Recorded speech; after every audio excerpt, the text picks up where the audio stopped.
ஒருத்தங்க கரெக்டாக நோட் பண்ணி கேட்டிருந்தாங்க, இந்த தோசை கரண்டிலாம் யூஸ் பண்ணுறது இல்லையா கையிலேயேவா அப்படின்னு சொல்லிட்டு.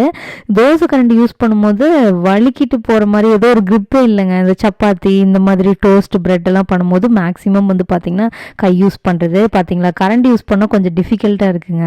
அதனால தான் நான் வந்து கரண்டி யூஸ் பண்ணுறது இல்லை. குக்கிங் ஷார்ட்ஸ் மிஸ் பண்ணுறேன் அப்படின்னு நீங்கள் சொல்லும்போது எனக்கே கொஞ்சம் சங்கட்டமாக இருக்குது. மேக்ஸிமம் இங்கே ட்ரைபாட் செட் பண்ண முடியலங்க கரெக்டாக, அதனால தான் கொஞ்சம் டிஃபிகல்ட்டாக இருக்குது. சீக்கிரமாக அதுக்கு பார்த்து ஏதாவது ஒன்று பண்ணுறேன். அப்புறம் இந்த சில்லி கார்லிக் சாஸ் வந்து பார்த்திங்கன்னா கொஞ்சம் காரமாக சுருக்குன்னு இருக்கா, லைட்டாக தான் போடணும், ரொம்ப போட்டால் நல்லா காரம் அடிக்கும். ஏன்னா அதில் சில்லி ஃப்ளேக்ஸ் மாதிரியே இருக்கும், அதனால நினைக்கிறேன். ஆனால் சூப்பராக இருக்குது. பிரேக்ஃபாஸ்ட்டுக்கோ டின்னருக்கோ ஏதாவது அப்பப்போ இந்த மாதிரி எடுத்துக்கிறது வந்து எனக்கு ரீசெண்டாக ரொம்ப பிடிச்சிருக்கு.